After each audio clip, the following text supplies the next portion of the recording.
के, उन निवासियों को, उन ग्रामीणों की चिंता करना हम सबका मौलिक दायित्व बन जाता है। आज हमारे गांव को हम जो हैं एक विकास, ग्राम पंचायतों को हम विकास की एजेंसी की तरह देखते हैं या हम स्वशासन की इकाई के रूप में देखते हैं? उसके साथ उसकी इकोनॉमी को, उसकी जीविका को डाइवर्सिफाई करना है, उसकी क्वालिटी ऑफ लाइफ को इम्प्रूव करना है, जो कमियां वहाँ पे उसको पूरा करना है।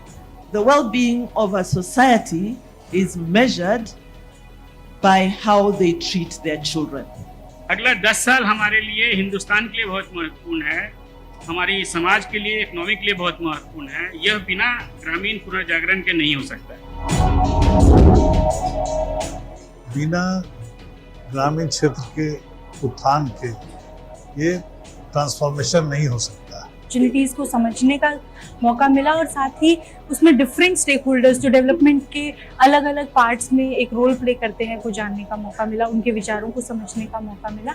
Wide range of topics with respect to how rural youth can be included into the education system, into livelihoods and careers was discussed in detail, and I am really very happy to be part of this convention. हम समाज के बारे में बात कर रहे हैं, हम सरकार के बारे में बात कर रहे हैं और ये सिर्फ बात तक ही सीमित नहीं है। हम इन बातों से समाधान निकालने की चेष्टा कर रहे हैं, कोशिश कर रहे हैं। So basically how to converge the three pillars of society towards creating a shared value. मेरा सपना है कि मेरा गांव स्वस्थ और शिक्षित हो। गांव के भीतर में जो चलने वाली वर्तमान समस्याएं हैं और जिससे नए नए मॉडल उभर के आ रहे हैं, वो इस बात के प्रतीक हैं कि गांव का समाज बहुत जीवंत समाज है और वो अपने उत्तर लगातार अपने मॉडल्स के माध्यम से दे रहा है। ये जो प्लेटफॉर्म है बहुत ही इम्पोर्टेंट प्लेटफॉर्म है। This is basically a bridge which is joining all the people together, not just an NGO, not just in government people, but the people who actually work on ground.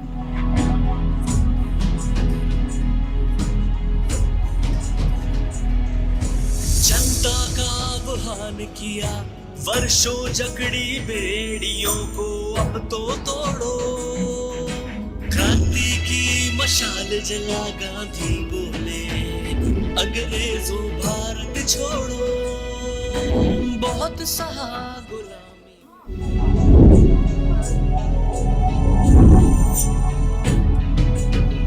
जो लोगों की जो आकांक्षाएं हैं, जो dreams हैं, aspirations हैं, वो बहुत ही बेहतर तरीके से लोग आर्टिकुलेट कर पाए और अपनी बात को रख पाए। उसमें देखा गया कि जितना हम लोग बात कर रहे हैं इनकम एनहांसमेंट, फर्दरिंग डेमोक्रेसी और equal opportunities in rural areas, ये सब बातें बहुत ही निकल कर आई। और लोग तभी वो पहले ये बोलते थे कि तुम पढ़ लिख कर क्या करोगी, तुम्हें डिग्री की क्या जरूरत है, तुमको वकील बनना है तो तुम वकील से शादी कर लेना तो बन जाओगी वकील, है ना, तो इतना वो बनने की क्या जरूरत है इतना। तो मैंने कहा कि नहीं, मुझे अपने नाम की डिग्री चाहिए ना। तो मेरी तो ख्वाहिश है मैं कलेक्टर बनूं, मेरी ख्वाहिश है मैं कलेक्टर बनूं, जो कि मेरी मम्मी की भी ख्वाहिश है कि मेरी बेटी कलेक्टर बने और सुकमा जिले का नाम रोशन करूं। मैं मेरे ग्राम पंचायत रिसामा को भविष्य में ऐसा देखना चाहती हूँ कि प्रत्येक घर का बच्चा स्कूल जाए, अपनी पढ़ाई पूरी करे और इसमें माता पिता खासा इंटरेस्ट लें। मेरा ये सपना है कि मेरा क्लस्टर 3 मंजिल का हो और मेरे क्लस्टर के अंतर्गत जितने भी दीदी आती हैं वो मेरे CLF में खुद अपने स्कूटी लेकर क्लस्टर में मीटिंग आए। ये मेरा सपना है सर। गाँव में रोजगार की कमी जो होती है, तो रोजगार की कमी को दूर करना मेरा मेन उद्देश्य है। ऐसे ही मेरा सपना है कि हर एक परिवार गरीब से मुक्त हो, भुखमरी से मुक्त हो, क्योंकि एकता ही एक सबसे बड़ी ताकत होती है। समाज के कुछ युवा वर्ग ऐसे भी हैं जो पढ़ाई तो करते हैं लेकिन उनकी इच्छा है कि वे अपने सपना खेल के माध्यम से भी बनाना चाहते हैं। उनमें खेल की बहुत सारी प्रतिभाएं हैं और वे ये सपना लेकर के चले हैं कि जिस प्रकार हमारे महेंद्र सिंह धोनी ने पूरे विश्व स्तर पर अपना नाम रोशन किया, वे भी एक सपना लेकर चल रहे हैं कि अगर उन्हें एक सुख सुविधा मिली जाए तो वे भी आगे चलकर झारखंड के लिए, पूरे भारत के लिए ग्राम स्तर से खिलाड़ी के रूप में प्रतिनिधित्व करना चाहते हैं। ये एक ऐसा समाज का निर्माण हो एक ऐसा समाज का निर्माण हो जहां भय, भूख और दुख ये तीनों चारों चीज से मुक्ति हो।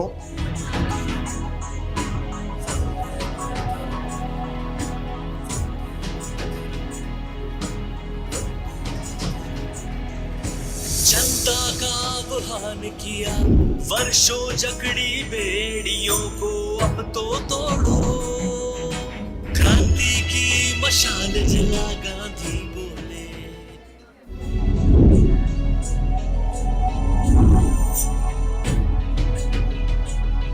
गांव के उन निवासियों को, उन ग्रामीणों की चिंता करना हम सबका मौलिक दायित्व बन जाता है। आज हमारे गांव को हम जो हैं एक विकास, ग्राम पंचायतों को हम विकास की एजेंसी की तरह देखते हैं या हम स्वशासन की इकाई के रूप में देखते हैं? उसके साथ उसकी इकोनॉमी को, उसकी जीविका को डाइवर्सिफाई करना है, उसकी क्वालिटी ऑफ लाइफ को इम्प्रूव करना है, जो कमियां वहाँ पे उसको पूरा करना है। The well-being of a society is measured by how they treat their children. अगला 10 साल हमारे लिए हिंदुस्तान के लिए बहुत महत्वपूर्ण है, हमारी समाज के लिए, इकोनॉमी के लिए बहुत महत्वपूर्ण है। यह बिना ग्रामीण पुनर्जागरण के नहीं हो सकता है। बिना ग्रामीण क्षेत्र के उत्थान के ये ट्रांसफॉर्मेशन नहीं हो सकता। अपॉर्चुनिटीज़ को समझने का मौका मिला और साथ ही उसमें डिफरेंट स्टेक होल्डर्स जो डेवलपमेंट के अलग अलग पार्ट्स में एक रोल प्ले करते हैं को जानने का मौका मिला, उनके विचारों को समझने का मौका मिला। Wide range of topics with respect to how rural youth can be included into the education system, into livelihoods and careers was discussed in detail, and I am really very happy to be part of this convention. हम समाज के बारे में बात कर रहे हैं, हम सरकार के बारे में बात कर रहे हैं, और ये सिर्फ बात तक ही सीमित नहीं है। हम इन बातों से समाधान निकालने की चेष्टा कर रहे हैं, कोशिश कर रहे हैं। So basically how to converge the three pillars of society towards creating a shared value. मेरा सपना है कि मेरा गांव स्वस्थ और शिक्षित हो। गांव के भीतर में जो चलने वाली वर्तमान समस्याएं हैं और जिससे नए नए मॉडल उभर के आ रहे हैं, वो इस बात के प्रतीक हैं कि गांव का समाज बहुत जीवंत समाज है और वो अपने उत्तर लगातार अपने मॉडल्स के माध्यम से दे रहा है। ये जो प्लेटफॉर्म है बहुत ही इम्पॉर्टेंट प्लेटफॉर्म है। This is basically a bridge which is joining all the people together, not just an NGO, not just in government people, but the people who actually work on ground.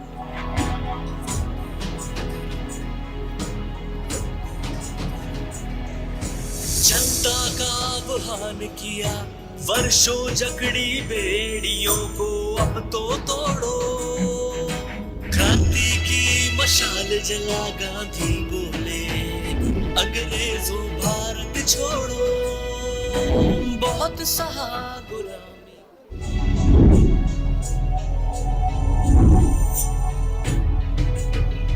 जो लोगों की जो आकांक्षाएं हैं, जो dreams हैं, aspirations है, वो बहुत ही बेहतर तरीके से लोग आर्टिकुलेट कर पाए और अपनी बात को रख पाए।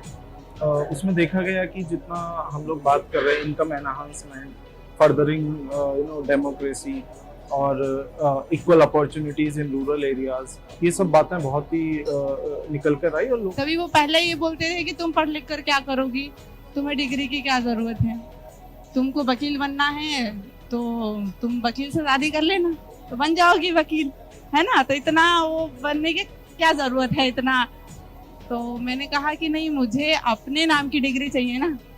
तो मेरी तो ख्वाहिश है मैं कलेक्टर बनूं, मेरी ख्वाहिश है मैं कलेक्टर बनूं, जो कि मेरी मम्मी की भी ख्वाहिश है कि मेरी बेटी कलेक्टर बने और सुकमा जिले का नाम रोशन करूं। मैं मेरे ग्राम पंचायत रिसामा को भविष्य में ऐसा देखना चाहती हूँ कि प्रत्येक घर का बच्चा स्कूल जाए, अपनी पढ़ाई पूरी करे और इसमें माता पिता खासा इंटरेस्ट लें। मेरा ये सपना है कि मेरा क्लस्टर 3 मंजिल का हो और मेरे क्लस्टर के अंतर्गत जितने भी दीदी आती हैं वो मेरे सीएलएफ में खुद अपने स्कूटी लेकर क्लस्टर में मीटिंग आए। ये मेरा सपना है सर। गांव में रोजगार की कमी जो होती है, तो रोजगार की कमी को दूर करना मेरा मेन उद्देश्य है। ऐसे ही मेरा सपना है कि हर एक परिवार गरीब से मुक्त हो, भुखमरी से मुक्त हो, क्योंकि एकता ही एक सबसे बड़ी ताकत होती है। समाज के कुछ युवा वर्ग ऐसे भी हैं जो पढ़ाई तो करते हैं, लेकिन उनकी इच्छा है कि वे अपने सपना खेल के माध्यम से भी बनाना चाहते हैं। उनमें खेल की बहुत सारी प्रतिभाएं हैं और वे ये सपना लेकर के चले हैं कि जिस प्रकार हमारे महेंद्र सिंह धोनी ने पूरे विश्व स्तर पर अपना नाम रोशन किया, वे भी एक सपना लेकर चल रहे हैं कि अगर उन्हें एक सुख सुविधा मिली जाए तो वे भी आगे चलकर झारखंड के लिए, पूरे भारत के लिए ग्राम स्तर से खिलाड़ी के रूप में प्रतिनिधित्व करना चाहते हैं। कि एक ऐसा समाज का निर्माण हो, एक ऐसा समाज का निर्माण हो जहां भय, भूख और दुख, ये तीनों चारों चीज से मुक्ति हो।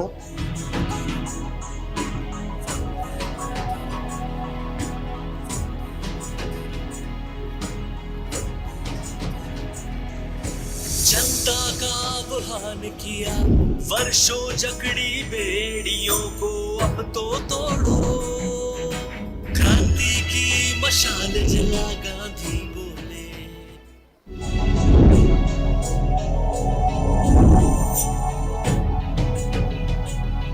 गांव के उन निवासियों को, उन ग्रामीणों की चिंता करना हम सबका मौलिक दायित्व बन जाता है। आज हमारे गांव को हम जो हैं एक विकास, ग्राम पंचायतों को हम विकास की एजेंसी की तरह देखते हैं या हम स्वशासन की इकाई के रूप में देखते हैं। उसके साथ उसकी इकोनॉमी को, उसकी जीविका को डाइवर्सिफाई करना है, उसकी क्वालिटी ऑफ लाइफ को इम्प्रूव करना है, जो कमियां वहाँ पे उसको पूरा करना है। The well-being of a society is measured by how they treat their children. अगला 10 साल हमारे लिए, हिंदुस्तान के लिए बहुत महत्वपूर्ण है, हमारी समाज के लिए, इकोनॉमी के लिए बहुत महत्वपूर्ण है। यह बिना ग्रामीण पुनर्जागरण के नहीं हो सकता है। बिना ग्रामीण क्षेत्र के उत्थान के ये ट्रांसफॉर्मेशन नहीं हो सकता। अपॉर्चुनिटीज़ को समझने का मौका मिला और साथ ही उसमें डिफरेंट स्टेक होल्डर्स जो डेवलपमेंट के अलग अलग पार्ट्स में एक रोल प्ले करते हैं को जानने का मौका मिला, उनके विचारों को समझने का मौका मिला। Wide range of topics with respect to how rural youth can be included into the education system, into livelihoods and careers was discussed in detail, and I am really very happy to be part of this convention. हम समाज के बारे में बात कर रहे हैं, हम सरकार के बारे में बात कर रहे हैं, और ये सिर्फ बात तक ही सीमित नहीं है।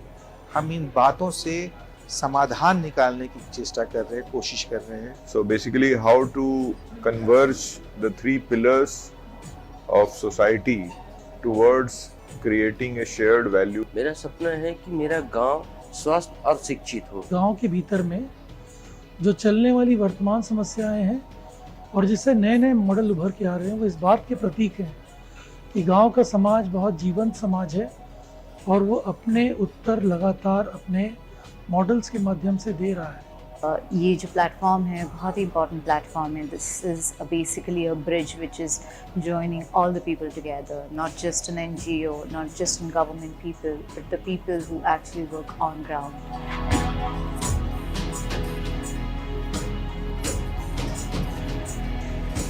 जनता का आह्वान किया, वर्षों जकड़ी बेड़ियों को अब तो तोड़ो, क्रांति की मशाल जला गांधी बोले, अंग्रेजों भारत छोड़ो, बहुत सहा गुलामी।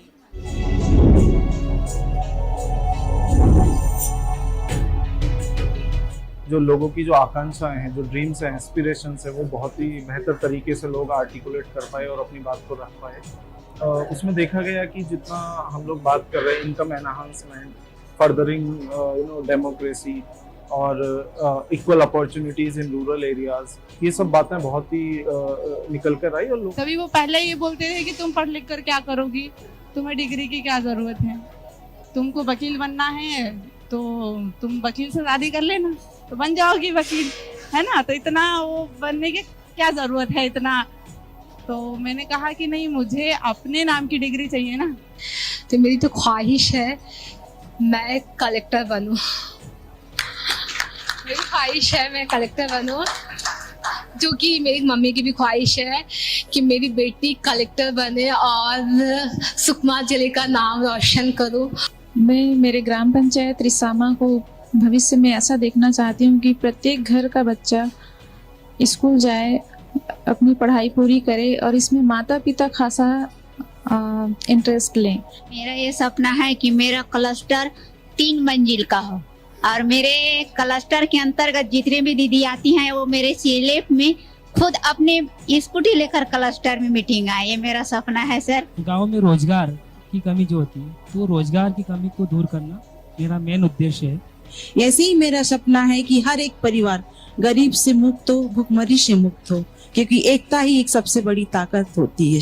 समाज के कुछ युवा वर्ग ऐसे भी हैं जो पढ़ाई तो करते हैं, लेकिन उनकी इच्छा है कि वे अपने सपना खेल के माध्यम से भी बनाना चाहते हैं।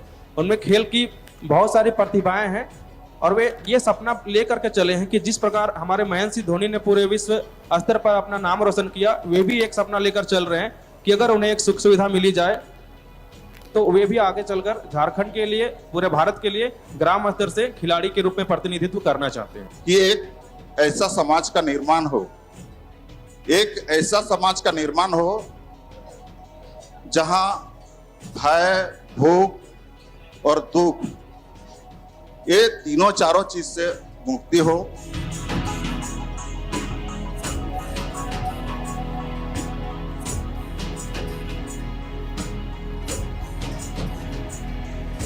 जनता का आह्वान किया, वर्षों जकड़ी बेड़ियों को अब तो तोड़ो, क्रांति की मशाल जला गांधी बोले।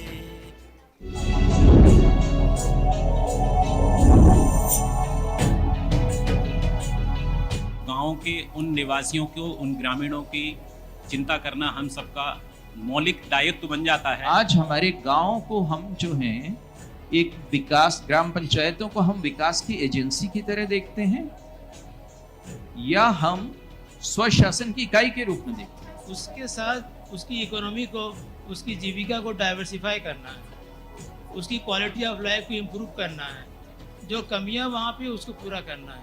The well-being of a society is measured by how they treat their children. अगला 10 साल हमारे लिए हिंदुस्तान के लिए बहुत महत्वपूर्ण है, हमारी समाज के लिए, इकोनॉमी के लिए बहुत महत्वपूर्ण है। यह बिना ग्रामीण पुनर्जागरण के नहीं हो सकता है। बिना ग्रामीण क्षेत्र के उत्थान के ये ट्रांसफॉर्मेशन नहीं हो सकता। अपॉर्चुनिटीज को समझने का मौका मिला और साथ ही उसमें डिफरेंट स्टेक होल्डर्स जो डेवलपमेंट के अलग अलग पार्ट्स में एक रोल प्ले करते हैं को जानने का मौका मिला, उनके विचारों को समझने का मौका मिला। Wide range of topics with respect to how rural youth can be included into the education system, into livelihoods and careers was discussed in detail, and I am really very happy to be part of this convention. हम समाज के बारे में बात कर रहे हैं, हम सरकार के बारे में बात कर रहे हैं, और ये सिर्फ बात तक ही सीमित नहीं है। हम इन बातों से समाधान निकालने की चेष्टा कर रहे हैं, कोशिश कर रहे हैं। So basically how to converge the 3 pillars of society towards creating a shared value. मेरा सपना है कि मेरा गांव स्वस्थ और शिक्षित हो। गांव के भीतर में जो चलने वाली वर्तमान समस्याएं हैं और जिससे नए नए मॉडल उभर के आ रहे हैं, वो इस बात के प्रतीक हैं कि गांव का समाज बहुत जीवंत समाज है और वो अपने उत्तर लगातार अपने मॉडल्स के माध्यम से दे रहा है। ये जो प्लेटफॉर्म है बहुत ही इम्पॉर्टेंट प्लेटफॉर्म है। This is basically a bridge which is joining all the people together, not just an NGO, not just in government people, but the people who actually work on ground.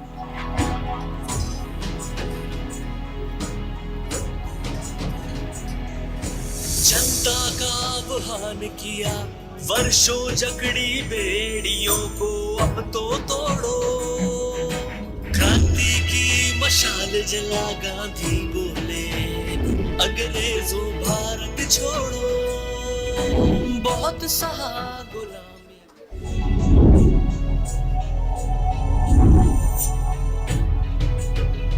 जो लोगों की जो आकांक्षाएं हैं, जो dreams हैं, aspirations है, वो बहुत ही बेहतर तरीके से लोग आर्टिकुलेट कर पाए और अपनी बात को रख पाए। उसमें देखा गया कि जितना हम लोग बात कर रहे हैं इनकम एनहांसमेंट, फर्दरिंग डेमोक्रेसी और equal opportunities in rural areas, ये सब बातें बहुत ही निकल कर आई। और लोग तभी वो पहले ये बोलते थे कि तुम पढ़ लिख कर क्या करोगी, तुम्हें डिग्री की क्या जरूरत है, तुमको वकील बनना है तो तुम वकील से शादी कर लेना तो बन जाओगी वकील, है ना। तो इतना वो बनने की क्या जरूरत है इतना। तो मैंने कहा कि नहीं, मुझे अपने नाम की डिग्री चाहिए ना। तो मेरी तो ख्वाहिश है मैं कलेक्टर बनूं, मेरी ख्वाहिश है मैं कलेक्टर बनूं, जो कि मेरी मम्मी की भी ख्वाहिश है कि मेरी बेटी कलेक्टर बने और सुकमा जिले का नाम रोशन करूं। मैं मेरे ग्राम पंचायत रिसामा को भविष्य में ऐसा देखना चाहती हूँ कि प्रत्येक घर का बच्चा स्कूल जाए, अपनी पढ़ाई पूरी करे और इसमें माता पिता खासा इंटरेस्ट लें।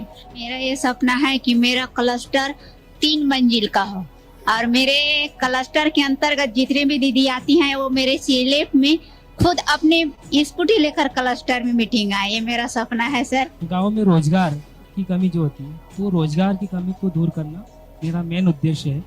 ऐसे ही मेरा सपना है कि हर एक परिवार गरीब से मुक्त हो, भुखमरी से मुक्त हो, क्योंकि एकता ही एक सबसे बड़ी ताकत होती है। समाज के कुछ युवा वर्ग ऐसे भी हैं जो पढ़ाई तो करते हैं लेकिन उनकी इच्छा है कि वे अपने सपना खेल के माध्यम से भी बनाना चाहते हैं।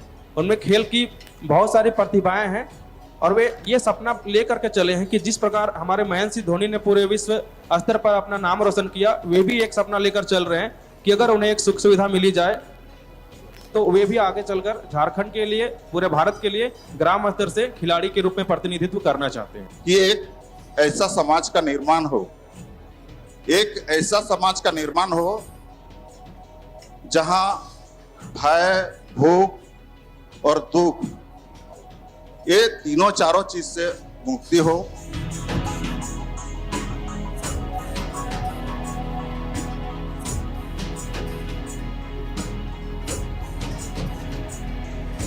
जनता का आह्वान किया, वर्षों जकड़ी बेड़ियों को अब तो तोड़ो, क्रांति की मशाल जला गांधी बोले।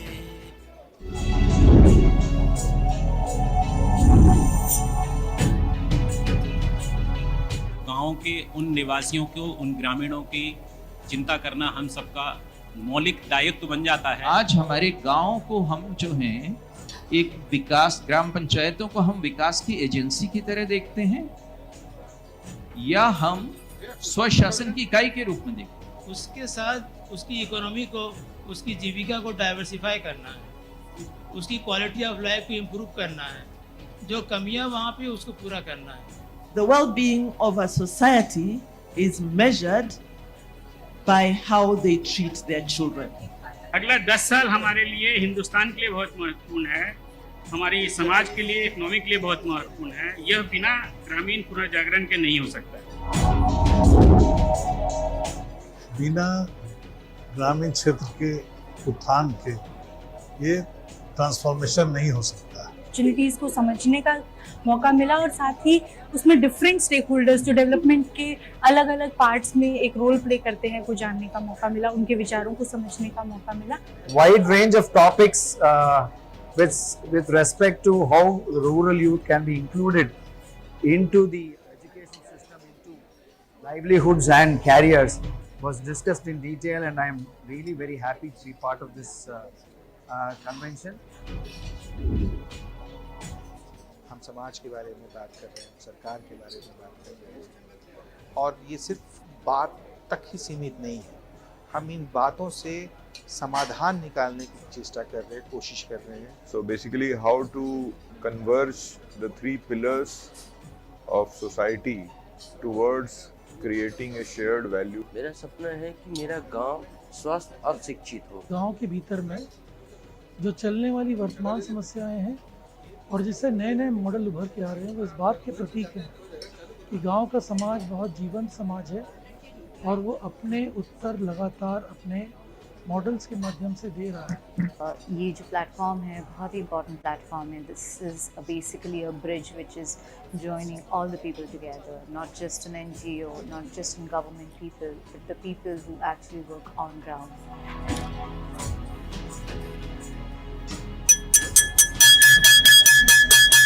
जनता का आह्वान किया वर्षों जकड़ी. Everyone, please settle down as soon as possible. In 3 minutes, we want to start our next session.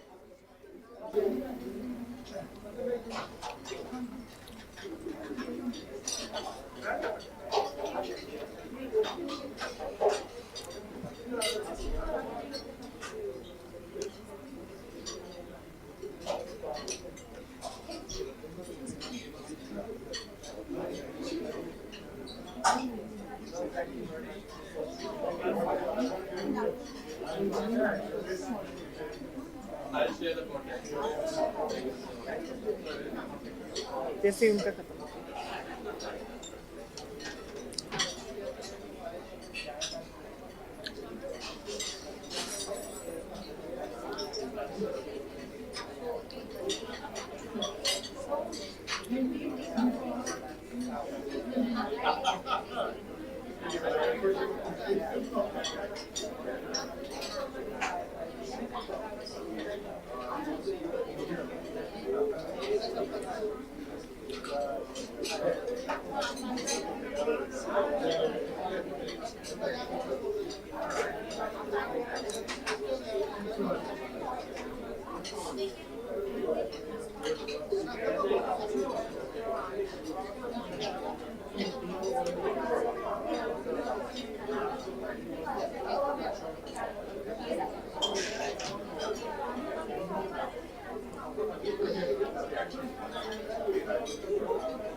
Mahendra Dhoni ने पूरे विश्व स्तर पर अपना नाम रोशन किया. वे भी एक सपना लेकर चल रहे हैं कि अगर उन्हें एक सुख सुविधा मिली जाए तो वे भी आगे.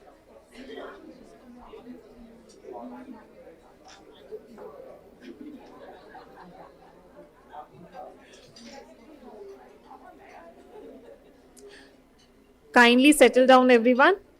We are about to start our next session.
Our next session is about philanthropy in our country. We are having an esteemed panel today to discuss the same, and anchoring this session is our state lead for Madhya Pradesh and our associate director, Ms. Neha Gupta, who will be taking it over from here. Welcoming Neha.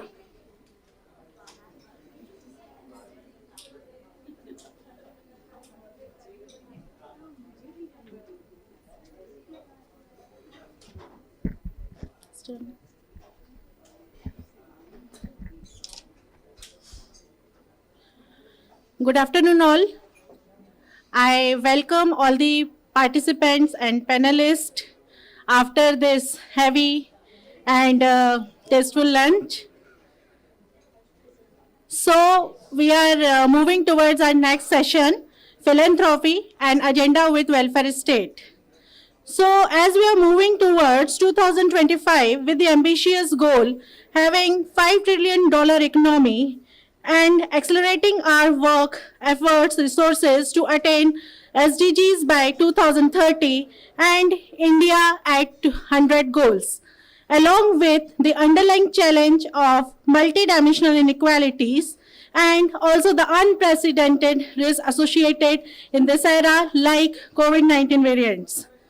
In a democracy, role of government goes much beyond being agent of citizen enforcing rights to being an active force of change, addressing social and economic aspirations and well-being. The outlay-outcome gap means bulk of marginalized communities are unable to receive state policies and market signals. In this scenario, philanthropic capital, including CSR, has a unique and complementary space of deployment as an impact multiplier to the already sizable contribution to government's social sector outlays. Government, in a fast-changing societal landscape, needs a lateral flow of ideas, expertise to increase efficiency of system delivery. Philanthropies have a critical role in building well-functioning non-state space of civil society, think tanks, expertise available to the government. This session seeks to lay pathway for philanthropy to work with government, bringing best practices, proof of concept, professional expertise. Historically also, Nehru ji had invited Ford Foundation for the same purpose. But in the context when we are towards India at 100, then the resources of the state are in the augmenting phase, deepening of democracy with competitive welfare demands is there, the role of external knowledge and financial resources has significantly changed. So we would like to throw the light to our eminent panelists on this session to find out the possible catalytic pathways for philanthropies to support state, enabling conditions to cultivate this collaboration, to have resilient India with more inclusive growth where no one left behind. I would like to invite the eminent panelists for this session. First of all, I would like to invite Mr. Anand Sinha sir, who is presently serving as Secretary, Ministry of Steel to Government of India. We all know about his contribution as Secretary to MORD, bringing out-of-the-box ideas for executing massive anti-poverty and area development programs. So we invite Mr. Anand Sinha sir. Welcome, sir.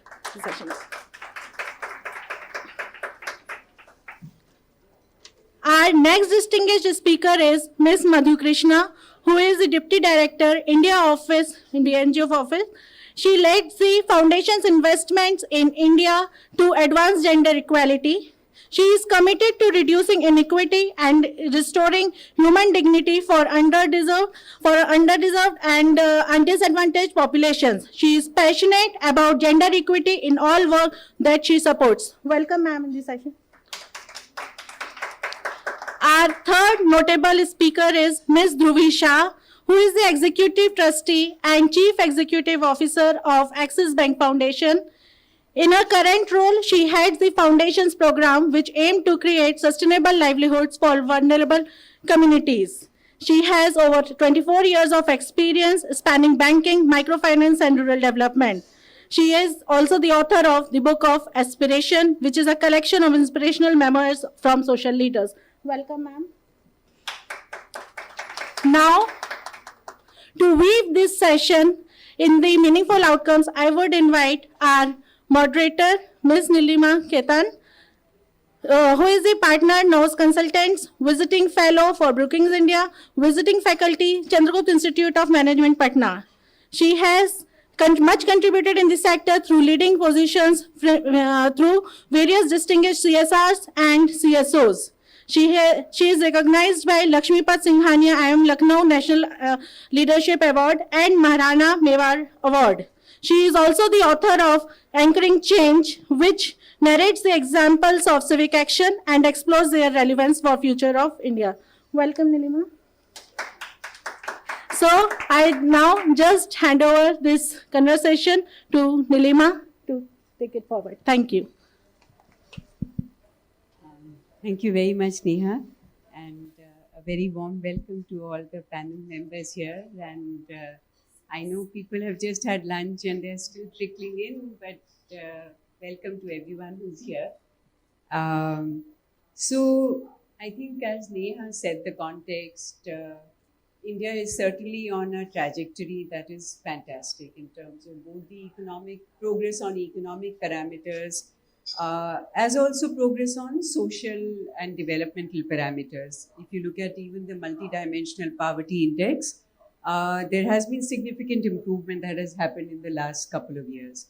But in any democracy such as ours, and given the fact that by 2025, India will be at an average age of 39 years, this is a golden moment in our country's history, an opportunity that will not come back again. So economically, we're growing stronger. In terms of our demographics, we are at the best place possible. However, in any kind of democracy such as ours, the government's role is both to create the enabling environment for the society, the law enforcement, defense, etc., etc. But also the government creates the enabling environment for many of the changes in the social sectors.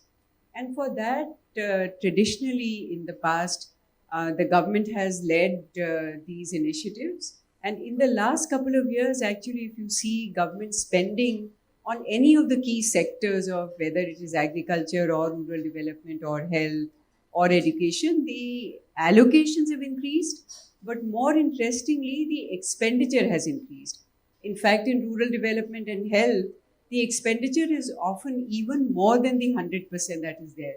It is only in agriculture and education that the expenditure is a little below the allocation. So the government is really kind of all guns blazing in the social space. However, the government has also, all along these last 75 years, forged, as Neha also mentioned a little bit, forged strong partnerships or at least absorbed good initiatives that have happened in other spaces, whether these initiatives happened in the civil society space or they happened in the for-profit space. The government has been a very good kind of, it has learned, absorbed and taken to scale good ideas that have come from anywhere. So in the context of this session, what we are going to touch upon is, so one point that we said that about the role of the government. So in this session, we will attempt to try and understand two things. With the emergence of philanthropy, growing presence of both private philanthropy, let's say as represented by Madhu for a minute on this panel, and as represented by corporate social responsibility for a minute represented by Dhruvi on the panel. The increase in the spending from, or the money coming from both of these spaces in the last couple of years, in the last decade, has been enormous. And a lot of times that philanthropy, that I'm using the word philanthropic capital to encompass both these kinds, that philanthropic capital has worked both directly with the government in furthering the social developmental agendas, and this philanthropic capital has also worked with civil society organizations in nurturing them so that the kind of nursery bed of innovations and ideas in society continues to thrive. So that's the context within which we are speaking. Certainly from the nursery bed to take to scale happens only through the government. So there are two questions that I will present before the panel, and I hope that we can explore those two areas a little bit more.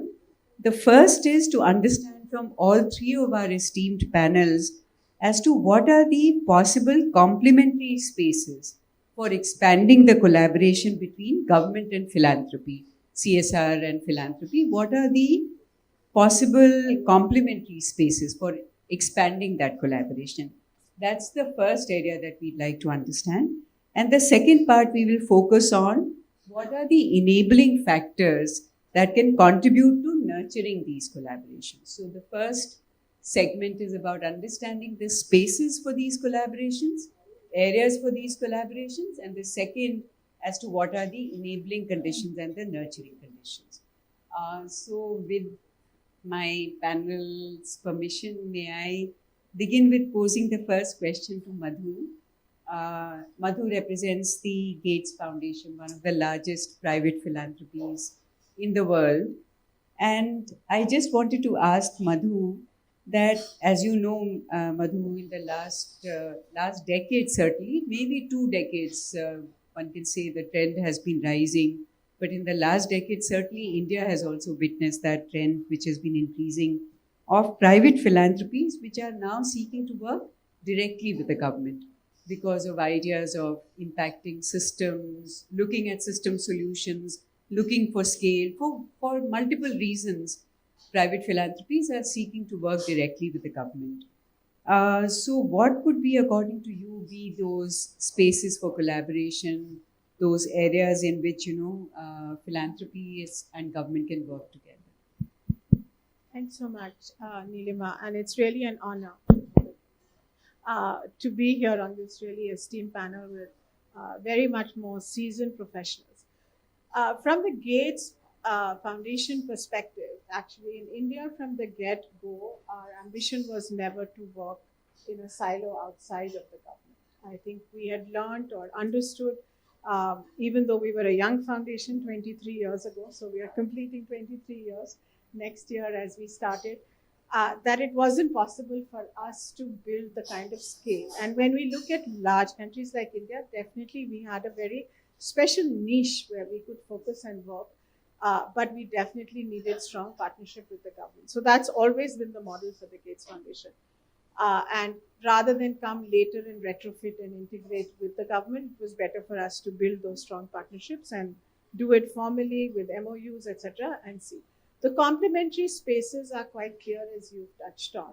It's one, to bring innovation, we think, also to foster some amount of risk-taking interventions, because private capital can be a little bit more risk-taking, and then you can also evaluate that and bring what works, but also be open to failure, because everything is not going to work. And some governments are constrained a little bit, right? They shy away from being very risk-taking, although I have to say, we've been, as a government of India, been a little bit more risk-taking than we've seen elsewhere.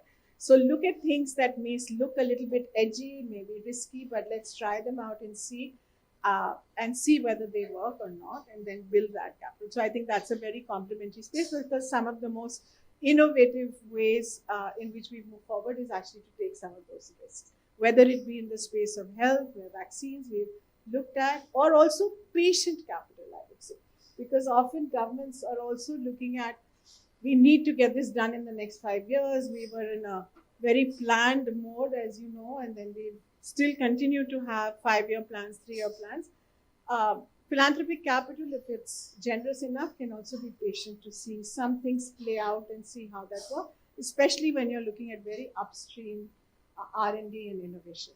You can also speed innovation with philanthropic capital, right? So some things may go at its own pace and philanthropic capital can put it in. So like in the case of the COVID-19 vaccine, you saw a lot of donors came together to speed up the process. Anything that would have taken multiple years, almost a decade for a new vaccine came out, the timelines got shortened. So I think those are complementary.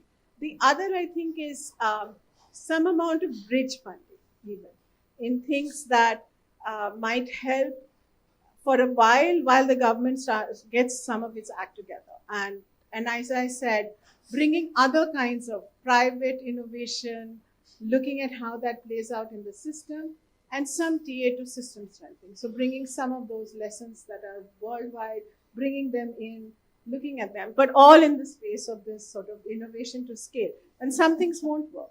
And that's where we need government partnership. So I think those are the spaces that we index pretty strongly. Thank you, Madhu. Thank you very much. And there are many points that Madhu made, some of which I'm tempted to get into immediately, but I won't, and maybe later on. very fascinating openings that you mentioned, especially maybe around innovation, which we'll come back to later on. Let me move to Dhruvi. As I said, she represents a very different kind of philanthropic capital. CSR is not, as Madhu also alluded to a little bit, that's private philanthropic capital, which has a little bit more latitude in terms of direction setting, in terms of being risk taking. CSR is more regulation bound. The government has been open in terms of deciding the boundaries, but the boundaries still exist. The boundaries from the government exist, and also the business's own kind of desire to align in some ways what happens in the CSR space with what the business does in its main space. And so that's how, so CSR money is very different from philanthropic money. Up till now, if you look at, it's now been 10 years of CSR having become a law in the country. In these 10 years, a little bit off now, but bulk of the money that CSR spend is either spent directly by them on their initiatives or in partnership with civil society organizations. The trend of CSRs working with government has been limited. CSRs have been driving the agenda of the government, getting into sanitation, getting into skilling, were all agendas that the government had defined. So I just want to hand over to Dhruvi to ask her what kind of spaces does she see as a CSR person in collaborating with the government. Good afternoon. Yes, happy to be here, and I think it's going to be very interesting conversations. So I'll limit it to CSR, which, like Nilimaji said, has certain frameworks and certain boundaries. It is still agile capital, and it's a new capital, I would say. So looking at it from 3 years perspective, companies did spend on social initiatives much before it became a law, in varying degrees. Especially manufacturing companies, mining companies, extractive companies always spent money, sometimes much beyond 2% in their area, and that sort of fitted in very well with CSR. But for people who that was not a mandate or an imperative, started learning to spend that money, and they're still learning. More and more companies are becoming sort of eligible to invest in social initiatives. It's still a learning process, it's a new space.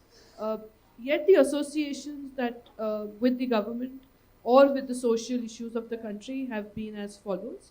One is education, or let me not get into themes, but the type of spend is, it starts with very low-hanging fruits, which are very visible, very easy to understand, which is building, let's say putting digital classrooms in schools, building toilets, teacher training, which are one-off examples. Why? Because that's the immediate need you see as a corporate, and you're able to see the impact very immediately. So that's the first sort of footsteps that an organization takes.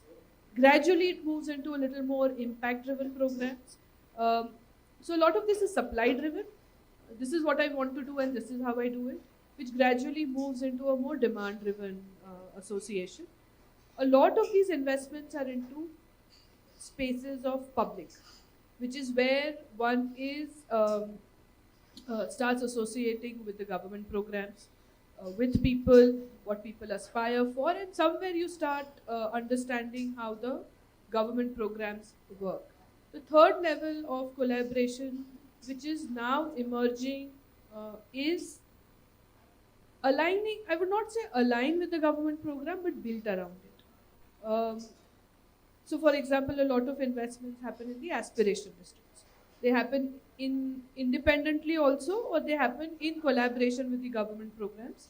The most efficient one, I would say, is where there is a collaboration as partners. The CSR funding is agile. It can do things much faster. There are regulations.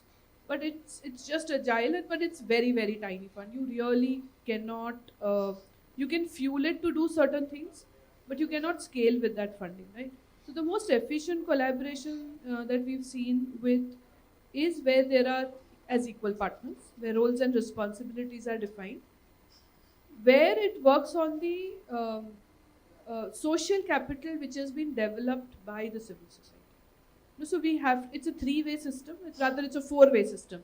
There is a community, there is a civil society organization, there is a corporate funding, and there is the government program. It has its own challenges, but the more successful ones is where they work as partners in the collaborative and there's a formal partnership. So these are programs that work well, where the role of CSR money is sort of enhanced and it comes out as the accelerator in that tiny little filling up the gaps or the catalytic fund, whatever you call it.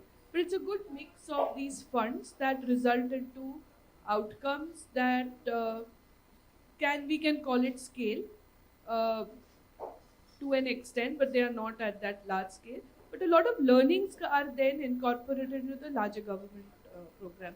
So I think that is a more lucrative investment of CSR funding, and that's a more effective collaboration than the earlier ones that I spoke about.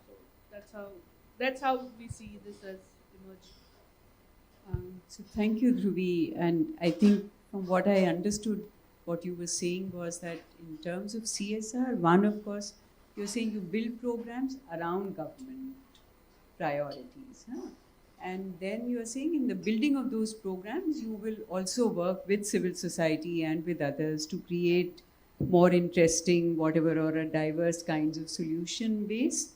So your partnership model or your collaboration model with the government is different from what Madhu mentioned. So the spaces for collaboration that you are speaking about are somewhat more, if I may call it, indirect spaces of collaboration. Madhu spoke about more direct spaces for collaboration.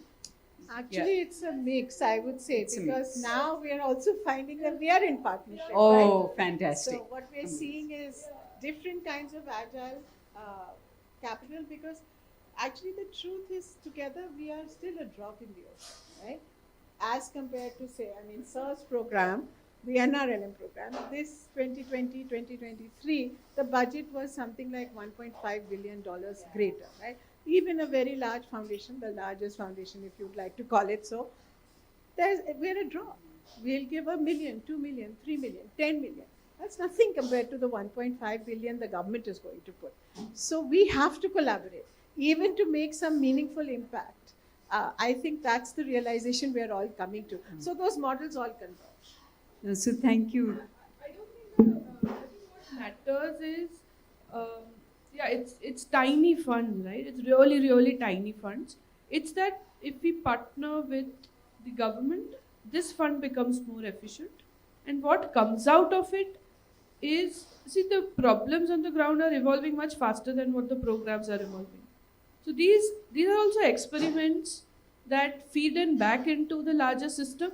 And I think that is the outcome we should look at, is how are we able to solve the newer problems that are emerging?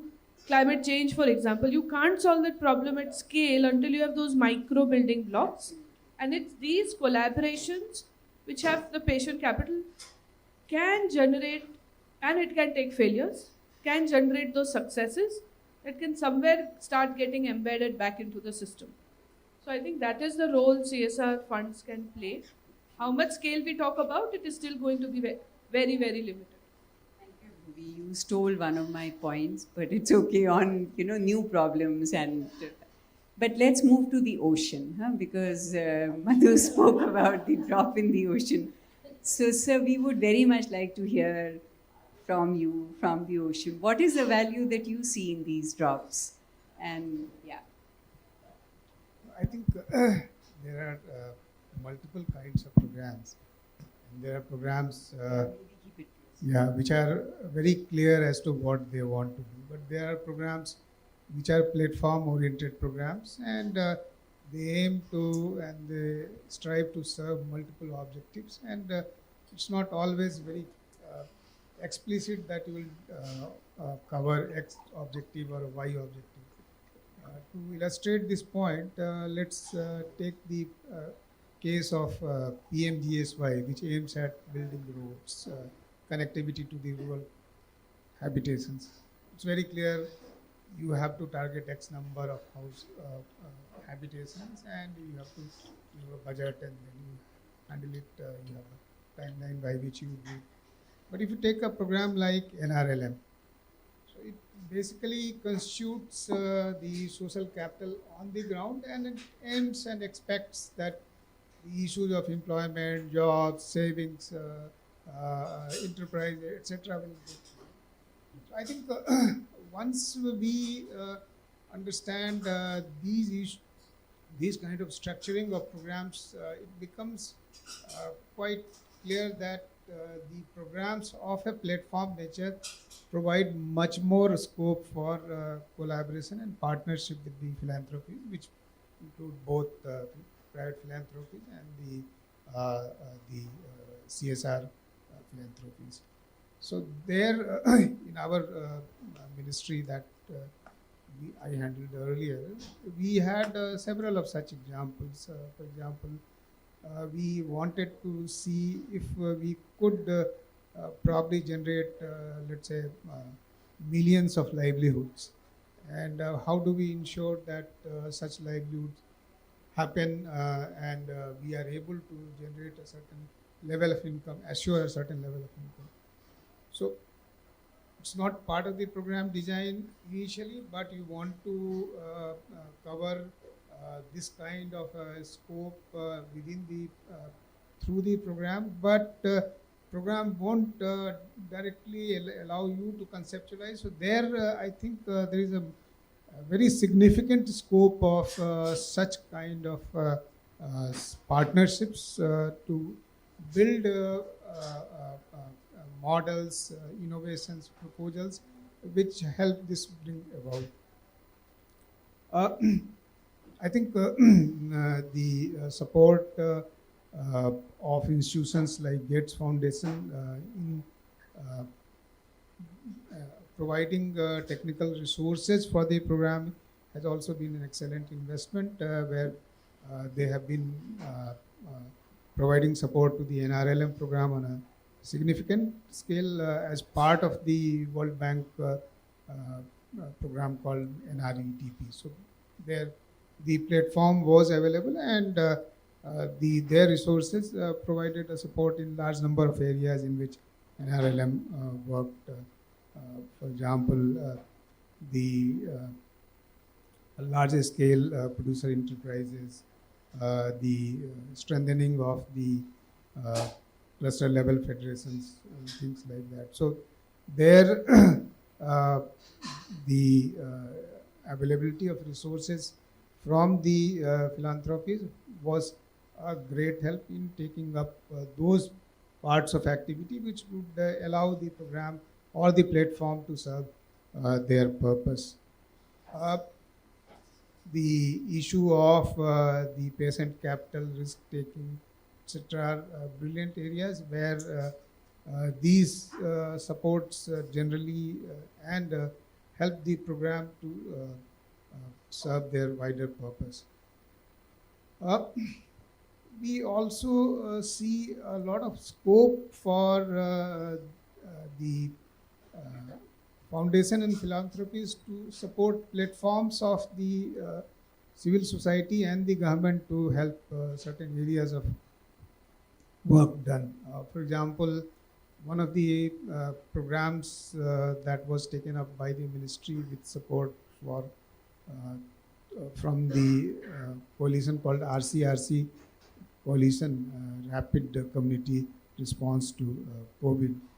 So there, apart from its response to COVID, we finally decided that we would do something on the integrated farming, and there the civil society's strength of having its staff at the community level, which is well skilled and conversed in the area of integrated farming, helped the NRLM program to take up integrated farming on a large scale in about 450 clusters of 10 villages each. So in about 4,500 villages, this kind of a program was taken up. So, but the civil society also needed a good amount of support because they are also short of resources. So wherever the foundations and philanthropies come in, it is also possible that the civil society partnership with the government could be strengthened to a very significant scale, because it's not always possible to get civil society organizations to participate as in the contractual arrangements that the government generally works in. So where there you have to participate in tenders, and then lowest bidder is the preferred bidder. So in those cases, the philanthropies and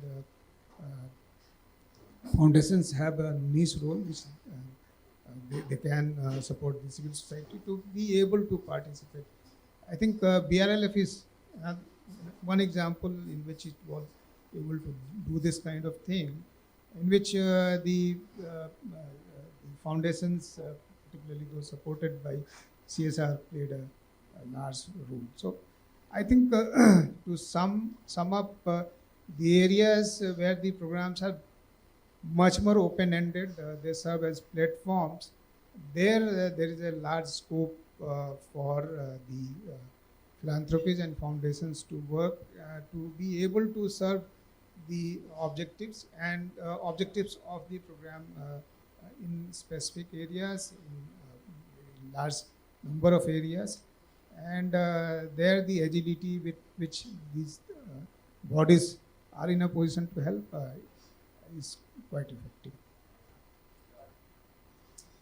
Thank you very much, sir, for that answer. I also liked what you said in the end, kind of, where there is more kind of elbow room in the thinking of the programs. I think there you find it easier for such collaborations to fructify. Thank you again, sir. Let me move to the second part of this conversation, and maybe coming to you, Madhu. So as I see, Madhu, and I could be wrong, but as I see, I think I see private philanthropies playing a very, very interesting and critical role in. So you spoke earlier about government being risk averse and you being more able to take risks, relatively speaking. You also spoke about patient capital. You spoke about innovations. And I see the way many of the large private philanthropies are functioning. I see that one part of them works closely or invests in the outside state area, which becomes their kind of nursery bed of ideas that we spoke about. So you, on the one hand, and I'm thinking not just of Gates, but I'm thinking of other private philanthropies also in the country. I see one part of them working directly with civil society organizations and learning from there and generating new ideas, taking up more risky propositions, and then being the bridge which helps take what seems promising into a system mainstreaming kind of a dimension. And that, even though maybe the private philanthropy may have begun only with a systems idea, and you said in the beginning that you don't want to do retrofitting later on, but I see that you are learning from one area and then you are so that's a very interesting role that I see has emerged of philanthropies of today, which is not true for philanthropies of, let's say, 3 decades ago or 4 decades ago. But to come to, with that background, what would you say, Madhu, can be the enabling conditions which will help you be more effective in your stated objective of seeing change at a systems level, seeing change at scale? How could your collaborations with the government be stronger? How could scale solutions be better? Whatever you think, Madhu, are enabling. So, all partnerships are not equal. I think that's one. I think it's been a mixed bag of partnerships across different governments, both state, national, different ministries, and we work across a range. But I think in terms of enabling environment, the first has to be around a shared mission and a goal. They have to align. And that doesn't mean that we have our mission and the government has one and somehow we find common space. At a country level, it's very important that we align ourselves to what is the government wanting to achieve as a human development goal. And thankfully, we all have the SDGs and we have government's own declared missions, etc., which all align up to a large development goal, shared development goal.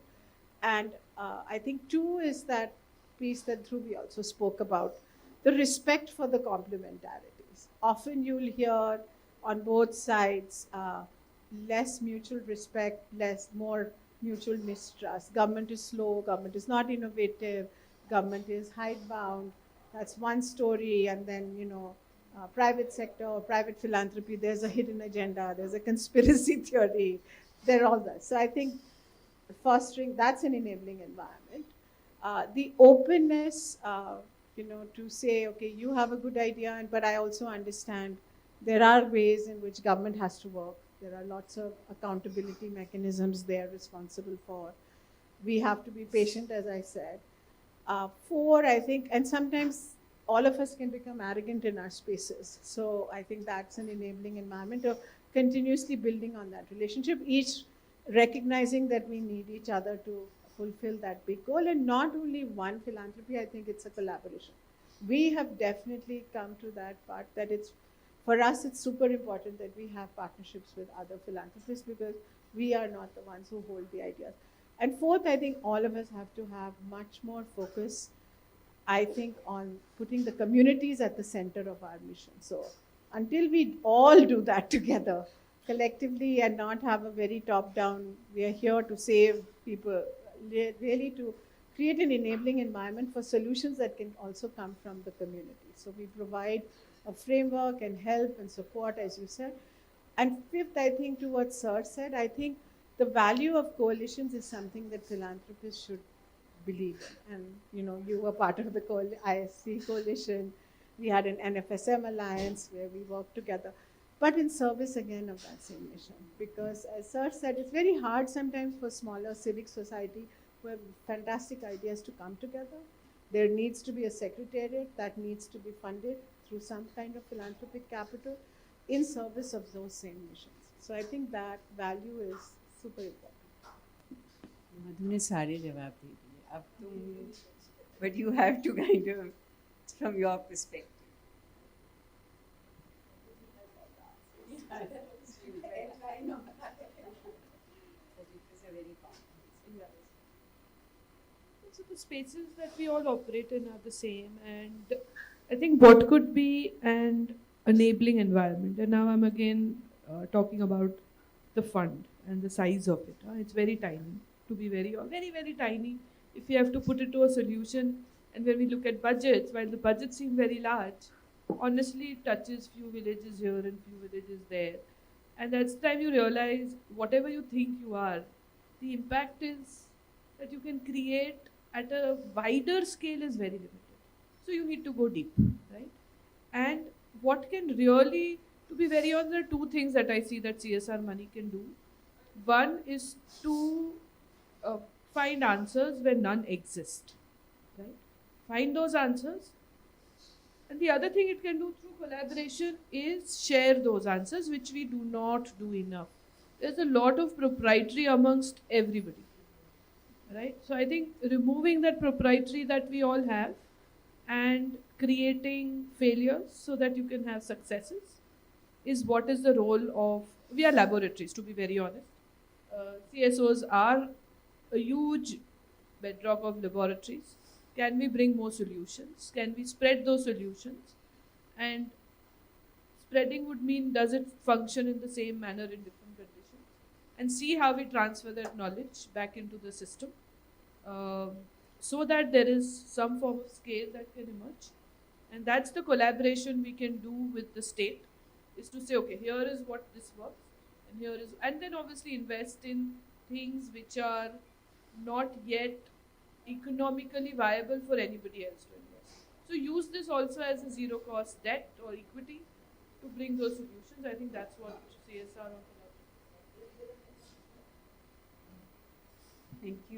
Thank you very much. I think, Ruby, again, the point that you underlined, both, of course, about removing that proprietary sense of proprietary that most of us, willy-nilly acquire over those ideas, and it should not be there. And I think also the second thing that you said about, the first thing actually that you said before that, about finding answers and sharing answers. So the need to go deeper. Of course, you need to go wide, but if you go wide without going deep, then there is a problem. So thank you, I think, Ruby, for both those points that you made. So if I may, sir, come back to you, like I said in the beginning, the government's own spending is huge, and government is large, government is powerful, government is important. And you heard Madhu talk about mutual respect as being an important enabling condition for more such collaborations to happen. And everyone who comes to the table has a little bit of their own requirements also. That requirement may be only, we put community in the center. Ultimately, as Madhu said, we are all driven by that same thing. But the organizational impulses and maybe short-term kind of expectations may be a little different. So I'm just asking you, sir, because you are the, to go back to Madhu's analogy, the ocean, and the others are small rivulets or drops within that. So, which is why I am asking you the harder question, sir. How do you create the enabling environment and condition? Jada zimma, the onus is always on the one who's more powerful and the bigger. How do you think government can create these spaces a little more welcoming? They are welcoming, but how do you make them more welcoming of such collaborations? I think most aspects of what would create such conditions have already been mentioned by my fellow panelists. So, adding to them, it's the articulation of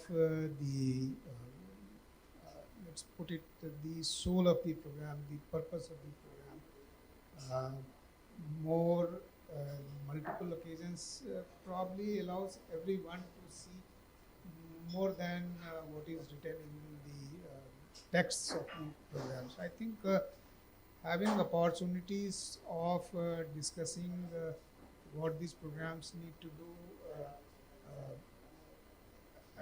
at particular points in time or in future is something which is, in my opinion, quite critical to the way the partnership would work.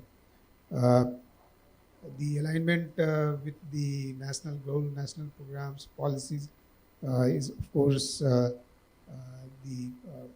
one of the key, I would say, the foci of what would bring this about. What I also believe is that if you want these partnerships to work, being formal about it helps. So you define what the purposes of those partnerships would be, or what's your timeline, what are the areas in which you will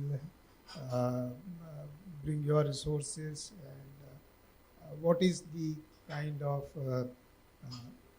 let's say dispute redressal mechanism. So I'm focusing on those formal aspects, but I mean, does not always ensure that the partnership would be good and the partners would be welcome, but at least it creates the basic conditions under which these partnerships could function.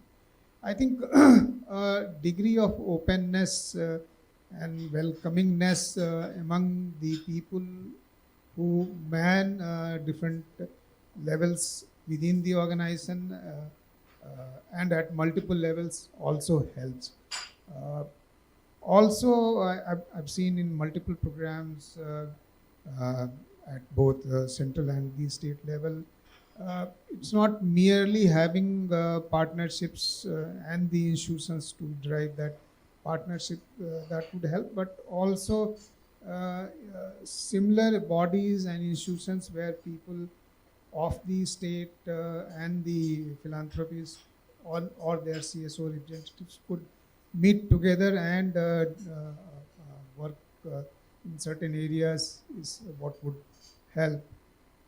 The sharing of data, etc., are common things, so I don't think I need to dwell on them. I think having joint reflections on the way the partnerships have gone and what their impact have been and how we could ensure that the partnerships are more impactful going forward is also another area where we could probably strive at. It's happening at many places, and so if there are occasions when people reflect together rather than working on a particular problem, so reflection helps people to bring forth those elements and those areas and those missing elements which could bring chemistry into those partnerships. I think these are important things which we must focus in bringing together more closer relationship for working at the societal problems and the national problems. Thank you very much, sir. That was really, really wonderful. And not only did you kind of list a kind of an SOP for making collaboration successful, but I really like 2 points that you made. One, what you said right in the beginning, that make it formal, so that each one knows what their responsibilities, what their boundaries is. But also you said about whatever, making spaces for reflection. So reflection is not, that's where your learning takes place, that's where your exchange takes place. So if the two can be, so there is a formal kind of, you lay out the rules at the beginning of how the game is to be conducted, but also keep spaces for constant, because social change is not something which you can predict very easily. So without spaces for reflection and course correction, it can be difficult for collaborations to work. So thank you very much, sir. I am tempted to do some summary, but I won't because it will take away time from question answers. So I'll try and attempt some key takeaways at the end of the session. But for now, the session is open for any of you who have questions. I think the panel has been really, I may be biased, but I think it was a fascinating openings that they've created for all. So anyone who wants to ask a question, the mic will reach you.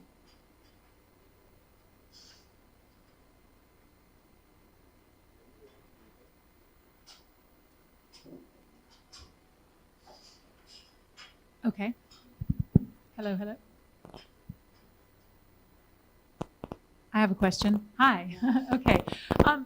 I'm curious, do you think that there is more that we're hearing a lot about organizations, about companies, but what more do you think individuals can do?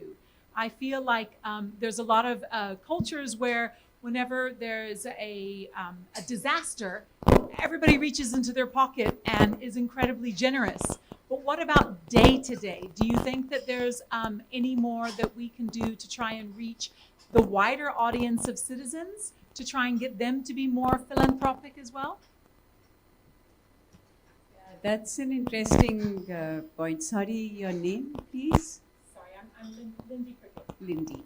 So I think Lindy has actually drawn attention to another kind of philanthropic money which has become actually more significant in the last decade, which is retail giving, for want of a better word, that is called. and how can that be made wider? Maybe let me just add a bit to that, Lindy, because, and I'm asking that to you, sir, because the question that Lindy asked is, of course, about how can you encourage retail giving to become more. But I'm asking you, sir, in the context of this session where we are exploring collaborations between government and philanthropic, do you see any kind of role, sir, where the government and individual philanthropic monies can come together, or no, that is too far a dream? No, I don't think it's too far a dream. What we can visualize is a situation where the philanthropies and foundations prepare CSOs for those kind of projects and platforms where they are in a position to conceive, conceptualize, and package a project in which individuals are encouraged to contribute to that.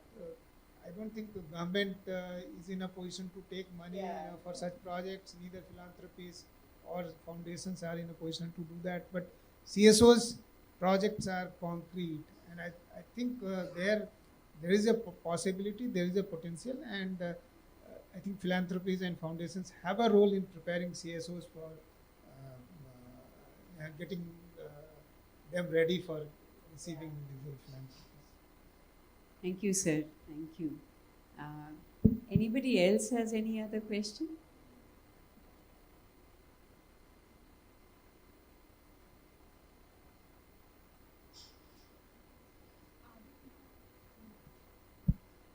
Yeah, my name is Teesta. I just wanted to add to Lindy's question, and I wanted to ask that where do, like, since she's talking about the common man, the anonymous donor featuring in, these partnerships, what are your thoughts and what is the government doing about crowdfunding platforms, which come with their own set of regulations, and how do they feature in this ecosystem?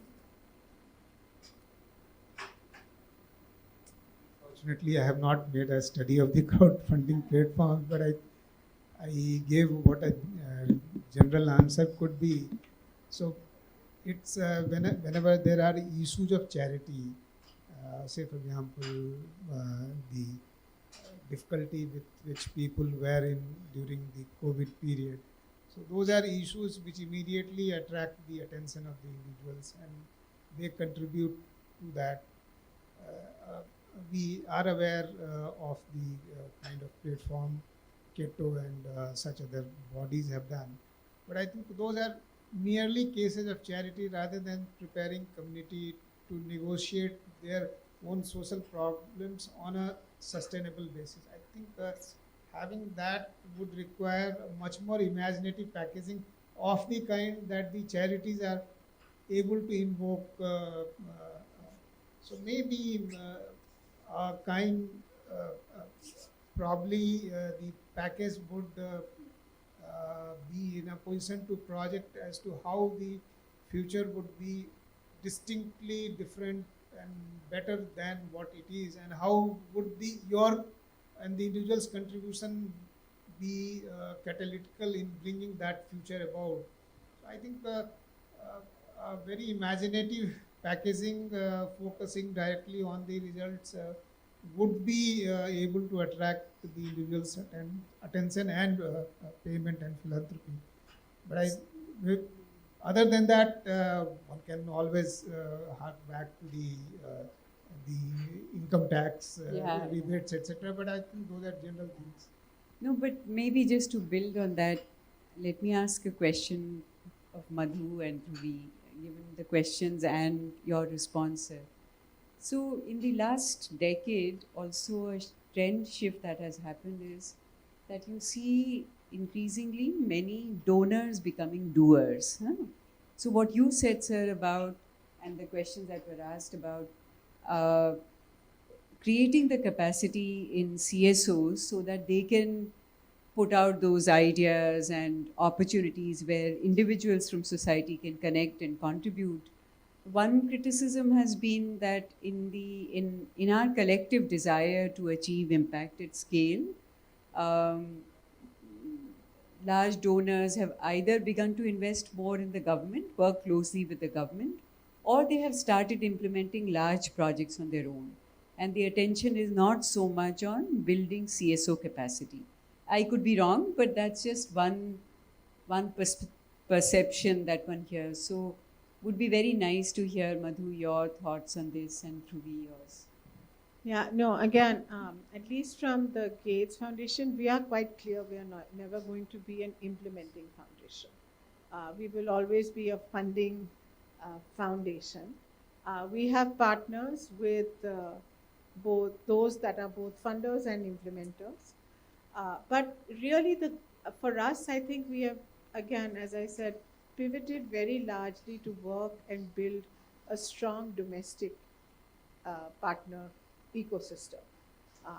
We would like to go away from any model where we think only international organization, at least in the context of India. There is a very clear mandate for us to work largely with India-based organizations and build them up.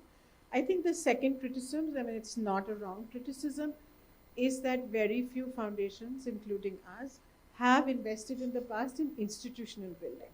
And those funds are hard. Endowment funding was really the norm in the US. We haven't followed that through. And it's important because otherwise our civil society organizations are just running from project to project to project to survive. And sometimes have to let go of their basic ethos because that's not where people are funding. There's a wave, it's sanitation is a wave, it's gender equality a wave. I may have a strong ethos.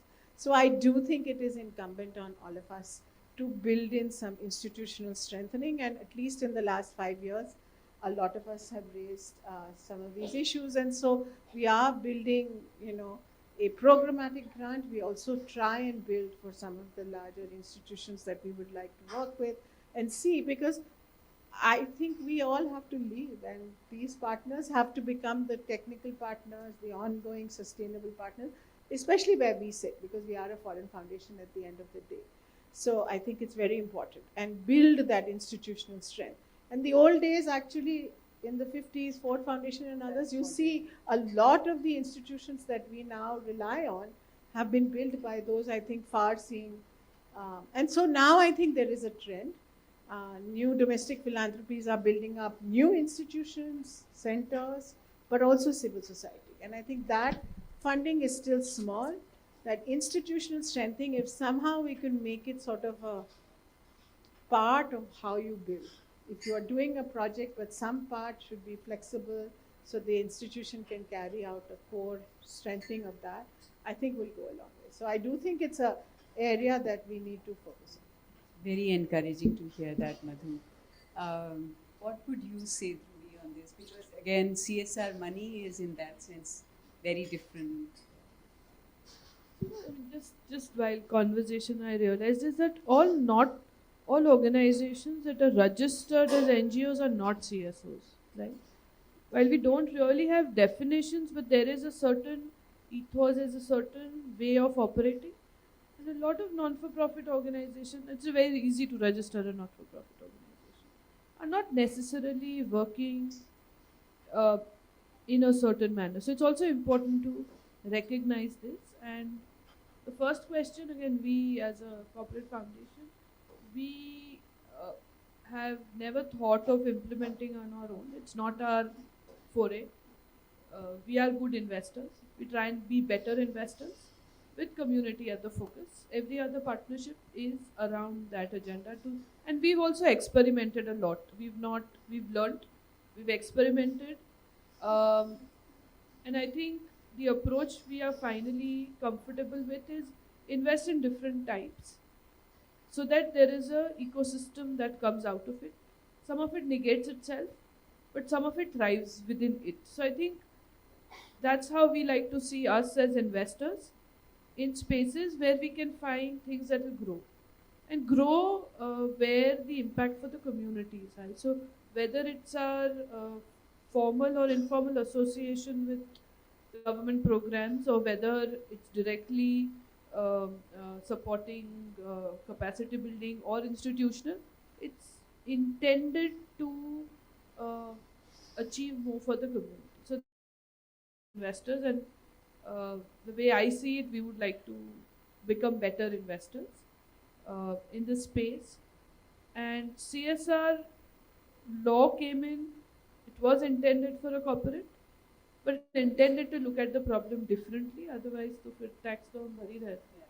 So it is intended differently, and as long as we are able to keep that in mind, I think we, as CSR, we will grow the way it's intended, which is for the social sector.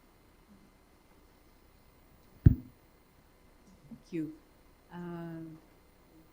Yes, please, Hi, I'm Sharon. Just please introduce yourself. Yeah, my name is Sharon. My question is to Dhruvi actually. So we have seen a lot of amendments in the CSR law over the years, and we can very easily see that the strings are kind of tightened on a lot many fronts.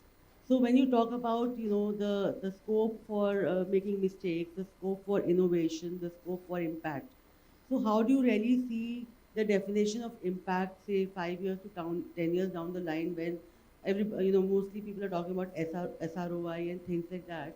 So how really do you think the CSR programs build around sustainable impact in the next few years?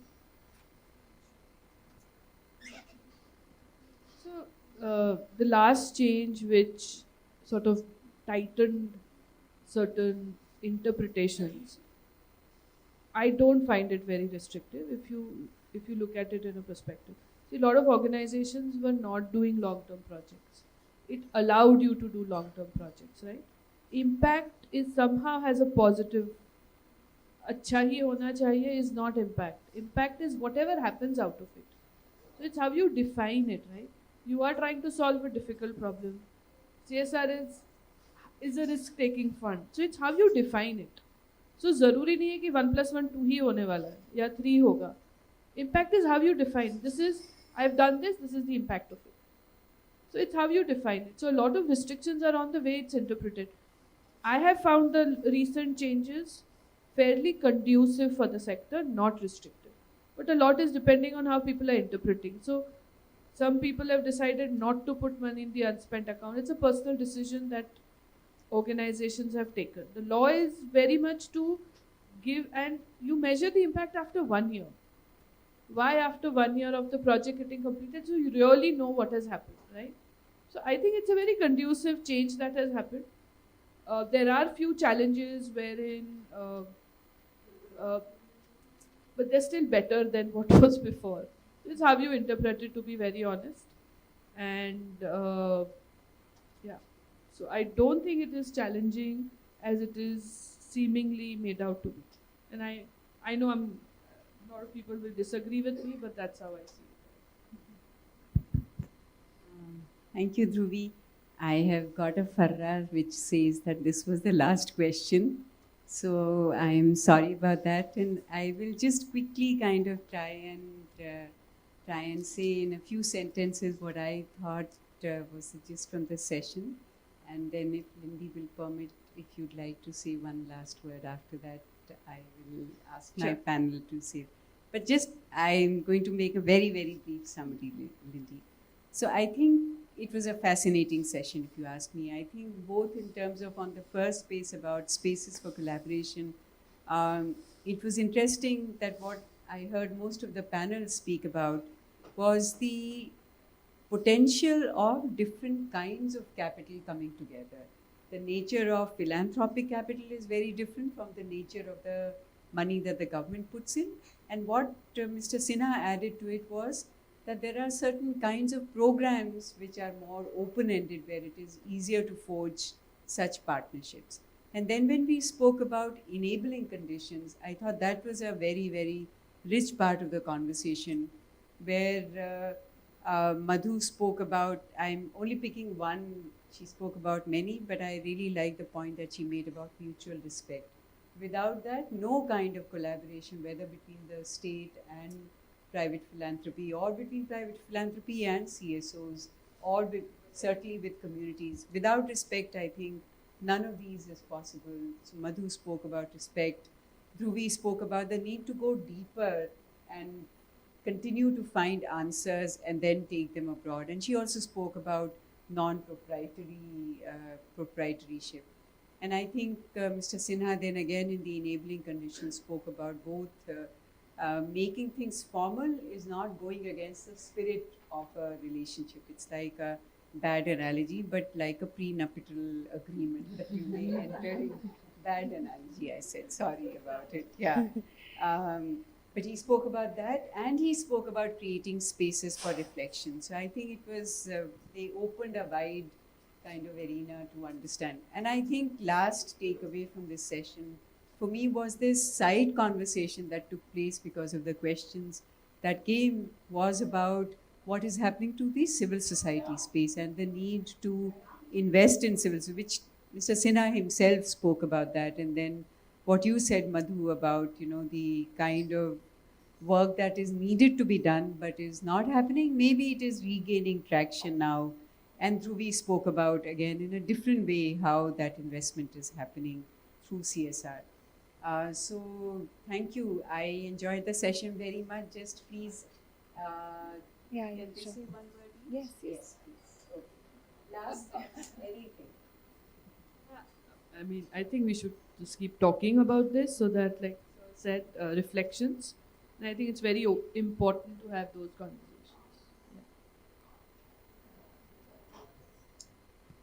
So I think once we commit ourselves to solving the problems of the society and having the maximum impact, the partnerships can only help bring it about, because everyone has different skills and different endowments, and bringing it all together to solve those problems will only make it happen.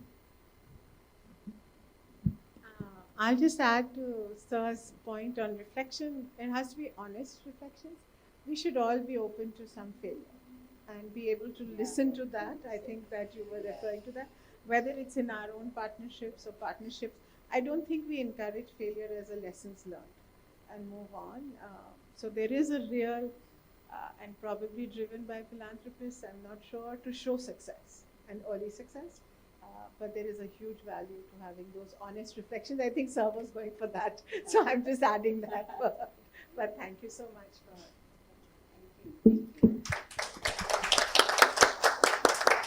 Thank you so much, our conversationists, for such an enlightening and convergent conversation together today.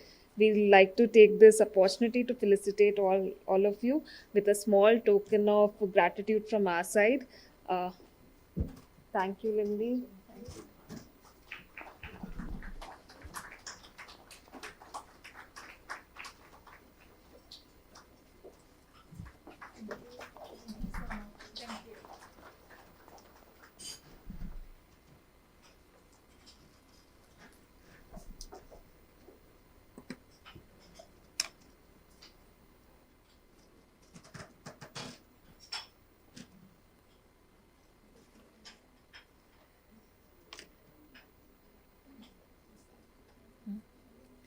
After this enthralling and very interesting conversation, I'd like to invite Mr. Sandeep Ghosh, lead of Development Intelligence Unit, to present his findings of survey that were presented with Mr. Dharmendra Pradhan this morning, and to go deep and have the deep insights of that survey with his presentation.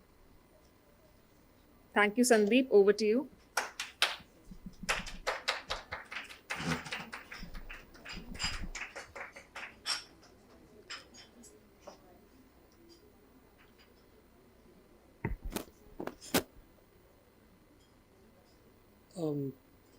You'll be okay. So how long have I got? I'll take 15. That's fine. Great. Yeah, the first slide, please. So before I start off, just to let you know that this was a telephonic survey. It was conducted across 21 states of this country. It's a rural survey. There is no urban component in it at all. And the responses that you see here came from both parents because they were encouraged to sit together and give the responses. Some of the findings, well, we found it to be a bit counterintuitive, but maybe it's correct because this is, after all, the will of the people. So enrollment status, no. Can we go back? Yeah. So I'm going to talk about 7 data views. The first point is on enrollment status. This is the enrollment status. We looked at the people who are currently, and the people which we covered are parents of children aged between 6 and 16, which would make them from primary level all the way up to 10th, up to the 10th standard.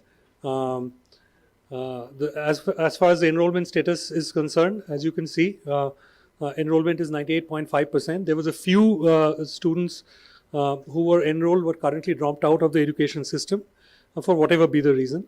There were just 0.6% of the students who had never enrolled at the point when we surveyed them.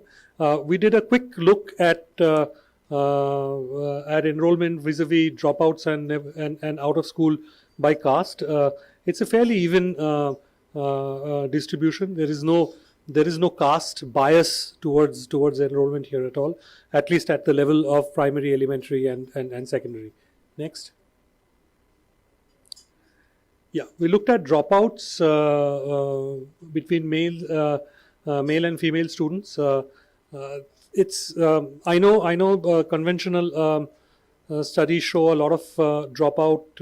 There is a lot of significant dropout at the 8th grade. There is a significant dropout at the 10th grade. But there are certain dropping outs which takes place even at the primary level. A little bit more so among the female students. And the percentages are 25% for males as against 35% for females. As far as the out of school children are concerned, these are students who never got enrolled at all. Very surprisingly, we had a definite bias towards male students. I mean, unfortunately, the study did not go deeper into the reasons thereof. The sample size of people who had dropped out is anyway quite small, so it could be a non-sampling error here. But the fact remains that as far as out-of-school children were concerned, there were more males in the mix than there were females. Next. Then we looked at parents' aspirations. We looked at things which were not really covered in conventional surveys on education. I'd like to think that this was one of it. So we looked at parents' aspirations for their children's education. Next.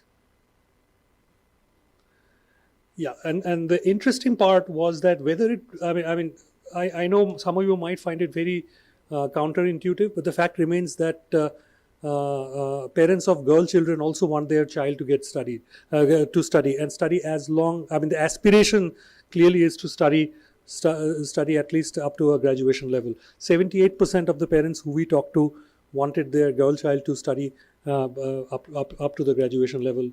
Well, probably not beyond, but up to the graduation level. If you look at it by social categories, and this is very interesting, is that look at the change in aspiration quotients here. If you look at the so-called marginalized, marginalized sections of the people, if you look at the scheduled caste and scheduled tribes, a very, very large portion of these people at least aspire that their children could get to study up to the graduation level and beyond, and which was very counterintuitive as a researcher to me.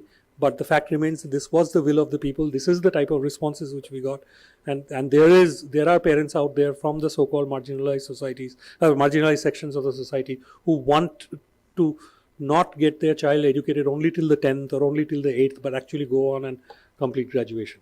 Next. We also looked at impact of smartphones. Just a small fun fact for most of you. If you look at the IMEI database, it's a study which Kantar does for the telecom ministry. In 2025, there will be more people having an internet connection in rural India in numbers in rural India than urban India. So please don't think that smartphones is an urban phenomena. Smartphones is very much a rural phenomena as well. Next. And these are the numbers. And we looked at, it's not just the question of having a smartphone, but we looked at who has access to, who has access. And even a small child in going to grade 1 to grade 3 or grade 4 to grade 5, close to half of them actually are given use of the smartphone that their parents own at home. Next. Yes, most of them do just use it for playing games. There is no denying that. But a fairly significant part of it, at least 1 in 3 actually use it to download study materials and use it for studies as well. And we asked parents, their opinion on impact of smartphones on their child's education. Most of them seem to agree that, 2 out of 3 seem to agree to the fact that it has made a very positive impact on their child's education levels. Next. Engagement of parents with their children. Next. Yeah. So we looked at 2 things. We looked at whether parents, either parents or both parents, engage with their children and find out and help them with their studies. You can see a downward slope, a slightly downward slope of the light green, light blue color. That's because a lot of the parents were not too educated themselves. So therefore, the higher the grade the child goes to, the inability of the parents increases in actually going and helping them with their studies. And at the same time, the dependency on tutor also goes up. So this is rural phenomena. Tutors taking private tuitions is not an urban phenomenon anymore. It's very much present in rural India, and it starts at a very young age as well. Frequency of conversation between parent and child about what they learned in school in a typical 6-day week. Surprisingly, 40% of the parents, both the parents, agreed to the fact that they do ask their children in some form or the other on how their day has been in school, and that's quite a large number. If you take the next color, which is a slightly darker blue color, which is at least 3 to 4 days a week, then we've got about 70% of the cases where parents are engaging with their children and actually showing some sort of interest in what they learned in school. We looked at it across the education of parents. The way we analyzed this is that we took the highest level of education among either parent. The mother could be at 7th pass and the father could be illiterate. So we took to the 7th pass as the defining thing here, and you can see the numbers. It's quite understandable that illiterate parents would engage in their children a little bit less, but the operative word is a little bit less. Whether you're illiterate or whether the parents themselves have completed higher secondary and beyond, they are engaging with their children in some form or the other, at some frequency or other, in finding out how their school day has been. Next. Study environment at home. Next. Distribution of children and whether or not they bring storybooks home from the library. Now, this could be the panchayat library, this could be the school library. Unfortunately, only 22% do. Majority of the people don't know. 7.3% of the parents didn't have a clue in any case. So we went and which sort of changed the question and said that, okay, forget about bringing books from the library. We tried to look at, are there reading materials at home which are non-textbooks, which is an age-appropriate reading material that is something which their child can read. Then you can see the clear change here. About 40% of the parents agreed that there are stuff at home which their children can read, I know the numbers are much more stacked in favor of no or don't know, but I thought 40% is a good start in children having something to read at home which is age appropriate. Next. Availability of and this is again, we looked at it by education of parents. You can see the curve going up. So the more illiterate the parent, the less likely that you're supposed to have more reading material at home. The more is the parent's education, the more likely that you have stuff at home that you have arranged so that your children can read. Then we looked at also availability of study space. This is a dedicated study space where the children can study without disturbance. 63% of the parents says that yes, they do make an effort to have some sort of space for their child so that they can study, do their homework or whatever in peace. Next. And whether parents make an effort to ensure that the child gets some time to study at home. the last question was whether there is space. Now it is whether they make an effort to. A lot of the parents actually do make an effort. I mean, obviously, parents who themselves are highly educated make a greater effort than the parents who are illiterate. But let's, for instance, look at illiterate parents. 68% of the illiterate parent told us that they do make an effort to say that, okay, effort themselves to ensure that their child is getting some time to study with something probably which they didn't get in their life. Next.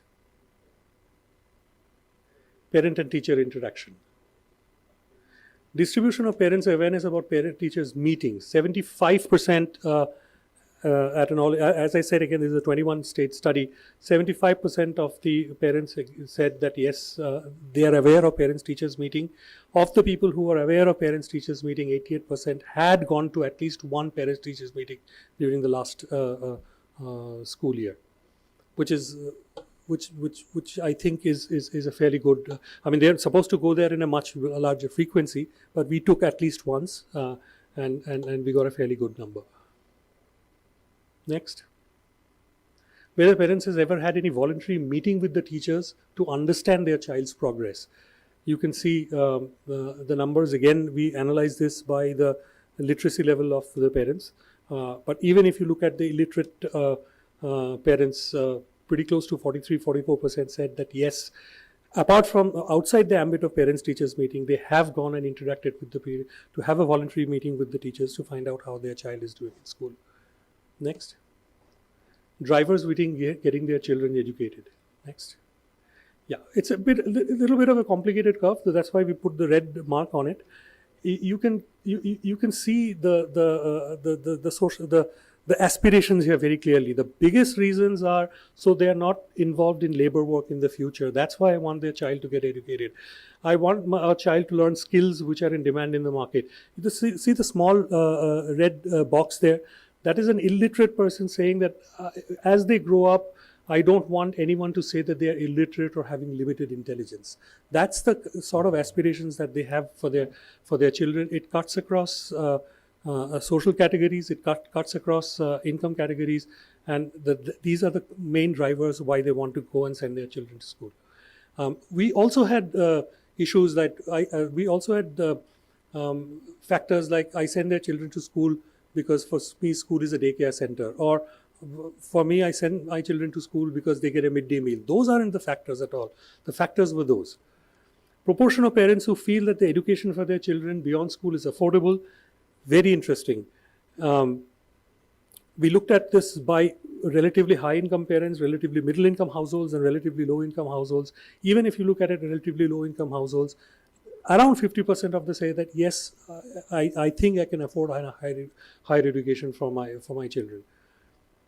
Next. Next, please. Oh, that's done? Oh, great. Sorry. No, not a cause. It was a perception question that, given where in the circumstances where you stay, do you think you can go and get the study?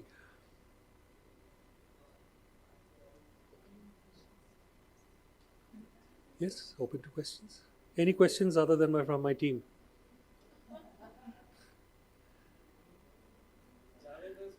Yes. I thought Javed was in my team. An observation, yes, please.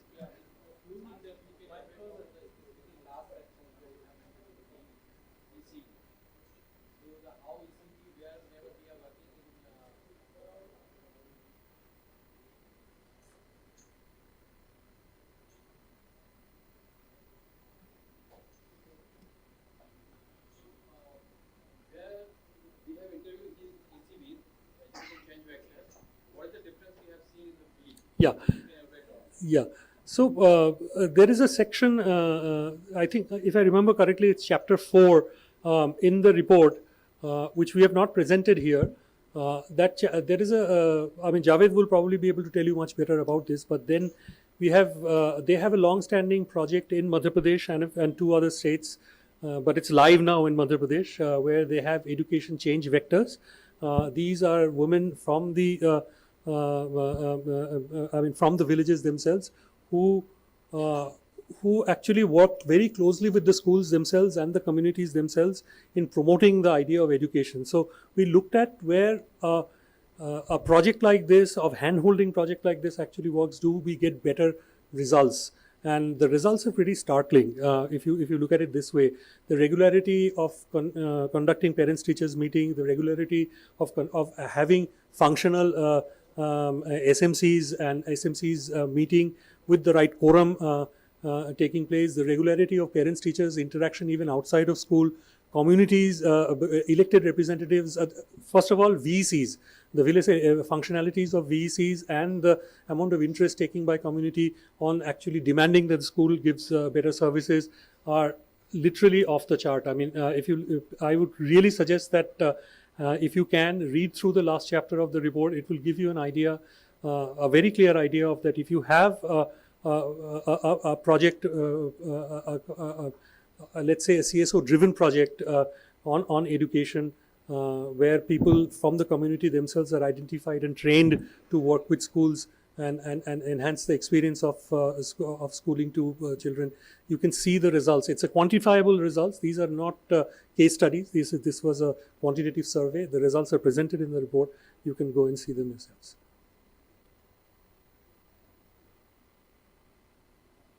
Yeah.